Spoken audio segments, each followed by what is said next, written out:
नमस्कार, बहुत बहुत स्वागत है आपका न्यूज़ 18 का डिजिटल प्लेटफॉर्म आप देख रहे हैं। मैं हूं आपके साथ ऋतु ज्ञानवानी। पाकिस्तान के सेना प्रमुख आसिम मुनीर अपनी रणनीतिक विफलताओं को छिपाने और जन समर्थन जुटाने के लिए लगातार धार्मिक भाषा का इस्तेमाल कर रहे हैं। ऑपरेशन सिंदूर के बाद से उन्होंने अल्लाह की मदद और कुरान की आयतों का हवाला देकर सेना को अल्लाह की सेना बताया। ये रणनीति धार्मिक वोट बैंक साधने, आलोचनाओं से बचने और सेना की छवि सुधारने के लिए अपनाई जा रही है। पाकिस्तान के सेना प्रमुख फील्ड मार्शल आसिम मुनीर अपने भाषण में लगातार अल्लाह और फतवा का जिक्र कर रहे हैं।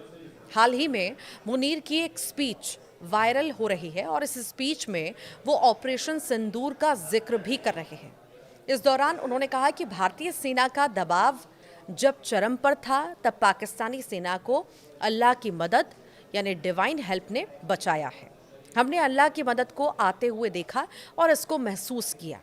साथ ही आसिम मुनीर ने अपनी इस स्पीच के दौरान कुरान की एक आयत का हवाला देते हुए कहा कि अगर अल्लाह तुम्हारी मदद करे तो कोई तुम्हें हरा नहीं सकता, और संकेत दिया कि संघर्ष के दौरान पाकिस्तान को अल्लाह से मदद हासिल हुई। अब सवाल उठते हैं कि आखिर सेना प्रमुख लगातार क्यों अल्लाह और फतवा का जिक्र कर रहे हैं? आखिर इसके पीछे रणनीति क्या है? तो लगातार दे रहे धार्मिक स्पीच आसिम मुनीर ऑपरेशन सिंदूर के बाद से लगातार जो है अपनी रणनीतिक विफलताओं को छिपाने की कोशिश कर रहे हैं, और इन विफलताओं को छिपाने के लिए वो दैवीय हस्तक्षेप यानी कि डिवाइन इंटरवेंशन, अंधविश्वास और दैवीय चमत्कार का सहारा ले रहे हैं।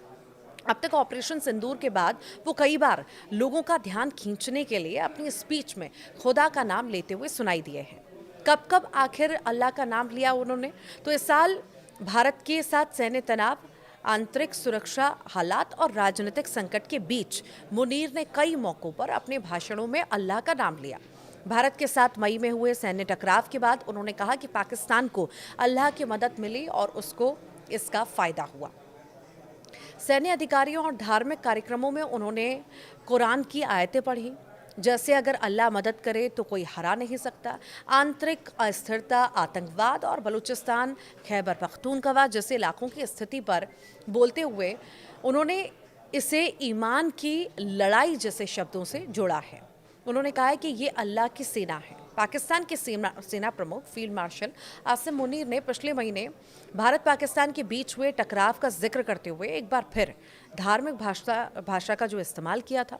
डॉन अखबार के अनुसार मुनीर ने कहा था, भारत के साथ युद्ध के दौरान अल्लाह ने हमारी मदद की और हमें सिर ऊंचा रखने का हौसला दिया। जब कोई मुसलमान अल्लाह पर भरोसा करता है तो वो दुश्मन की ओर फेंकी गई मिट्टी को भी मिसाइलों में बदल देता है। उन्होंने आगे कहा, ये सेना अल्लाह की सेना है और हमारे सैनिक उसी के नाम पर लड़ते हैं। आसिम मुनीर ने धार्मिक भाषा का इस्तेमाल किया है। अप्रैल-दिसंबर 2025 के बीच ऐसा कई बार हुआ जब उन्होंने धार्मिक भाषा का इस्तेमाल किया, खासकर भारत के साथ मई टकराव और राष्ट्रीय उलेमा सम्मेलन में। उन्होंने कहा है कि पाकिस्तान को अल्लाह की मदद मिली है। धार्मिक भाषण पाकिस्तान में आखिर अहम क्यों है, ये भी आप जान लीजिए। तो पाकिस्तान एक मुस्लिम बहुल देश है। इस देश में बड़ी तादाद में इस्लाम के मानने वाले रहते हैं। ज़्यादातर लोगों का मानना है कि धर्म से लोग खास जुड़ाव महसूस करते हैं। जब बात धर्म की आती है तो लोग उस पर विश्वास करते हैं। एक रिपोर्ट में सामने आया कि पाकिस्तान में 84% लोग ऐसे हैं जो चाहते हैं कि देश में शरिया कानून लागू हो जाए, और इसी के चलते मुनीर का बार बार अल्लाह का जिक्र करना बताता है कि वो लोगों को सीधा संदेश देना चाहते हैं कि वो अल्लाह को मानने वाले हैं। साथ ही वो धार्मिक वोट बैंक को अपने हित में रखना चाहते हैं। तो वहीं दूसरी तरफ पाकिस्तान में धार्मिक संगठन लब्बैक और टीटीपी का दबदबा बढ़ रहा है। इसी के चलते मुनीर बार बार धार्मिक स्पीच भी दे रहे हैं ताकि वो भी लोगों को सीधे अपने साथ सीधे तौर पर जो है रख सके, लोगों को साथ सके। साथ ही पाकिस्तान में धर्म सिर्फ आस्था नहीं है बल्कि राजनीति और सत्ता का बड़ा औजार भी है। सेना खुद को लंबे समय से इस्लामी राष्ट्र का रक्षक बताती आई है। आम जनता के एक बड़े हिस्से पर धार्मिक भावनाओं का गहरा असर भी होता है। जब सेना या सरकार पर सवाल उठते हैं तो धर्म का सहारा लेकर आलोचना को दबाना आसान हो जाता है। आखिर मुनीर की रणनीति क्या है, ये भी जानना बहुत ज़रूरी है। तो आसिम मुनीर एक इमाम के बेटे हैं। मुनीर ने मदरसे में इस्लामी शिक्षा ली और सऊदी अरब में तैनाती के दौरान कुरान हिफ्ज़ किया। ऑपरेशन सिंदूर के बाद लगातार वो धार्मिक स्पीच दे रहे हैं, लेकिन इन भाषणों के पीछे रणनीति क्या है? पाकिस्तान सेना प्रमुख आसिम मुनीर के बार बार अल्लाह, खुदा की मदद और धार्मिक संदर्भों का इस्तेमाल करने के पीछे कई राजनीतिक, सामाजिक और व्यक्तिगत कारण माने जा रहे हैं। दरअसल पाकिस्तान की ऑपरेशन सिंदूर के दौरान विफलताओं के चलते सेना की छवि गिरी रही और जनता में गुस्सा बढ़ा। साथ ही गाजा में पाकिस्तान सैनिक को अमेरिका के कहने पर तैनात करना है या नहीं, इस पर भी आसिम मुनीर इस समय घिरे हुए हैं। एक तरफ उन पर अमेरिका से ऐसा करने के लिए दबाव बनाया जा रहा है, तो वहीं दूसरी तरफ अगर वो गाजा में पाकिस्तानी सैनिकों को तैनात करते हैं तो उनकी अपनी ही आवाम जो इजराइल के खिलाफ है वो इसके खिलाफ आवाज़ उठा सकती है।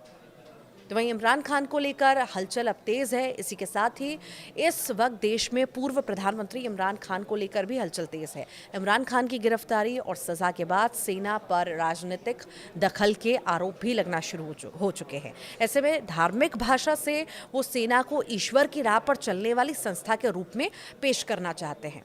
वो ऐसा बार बार कहते भी हैं कि उसकी सेना अल्लाह के रास्ते पर चलती है। इससे आलोचकों को देश और धर्म विरोधी ठहराने में मदद मिलती है। कुल मिलाकर अपनी विफलताओं पर पर्दा डालने के लिए और जनता को अपनी तरफ खींचे रखने के लिए मुनीर बार बार धार्मिक स्पीच का सहारा लेते नजर आए हैं। आखिर मुनीर की मौजूदा मुश्किलें जो हैं उससे कैसे पार पाएंगे? तो आसिम मुनीर कई मोर्चों पर दबाव में हैं अभी। इमरान खान समर्थकों का गुस्सा और लगातार विरोध दिखाई दे रहा है। इमरान खान की वजह से मुनीर के पास लोगों का जो है जनाधार नहीं है। इसी के साथ ही देश की खराब आर्थिक हालत, महंगाई और IMF का दबाव लगातार बढ़ रहा है। देश गले तक कर्ज में डूबा हुआ है और महंगाई चरम पर है।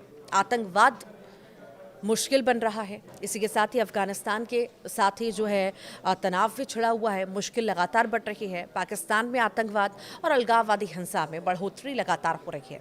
आए दिन देश में TTP और BLA आतंक मचा रहे हैं। पाकिस्तान के बलूचिस्तान प्रांत में शुक्रवार को बलूच विद्रोहियों ने आतंक मचाया। 2 ट्रेनों जाफर एक्सप्रेस और बोलन मेल यात्री ट्रेन पर हमला किया और इससे भी मुश्किलें बढ़ी हैं। तो वहीं ग्लोबल टेररिज्म भी बड़ा मुद्दा है। इंडेक्स 2025 के अनुसार पाकिस्तान में आतंकी हिंसा तेज़ी से बढ़ रही है और इसमें तहरीक तालिबान पाकिस्तान यानी TTP की बड़ी भूमिका है।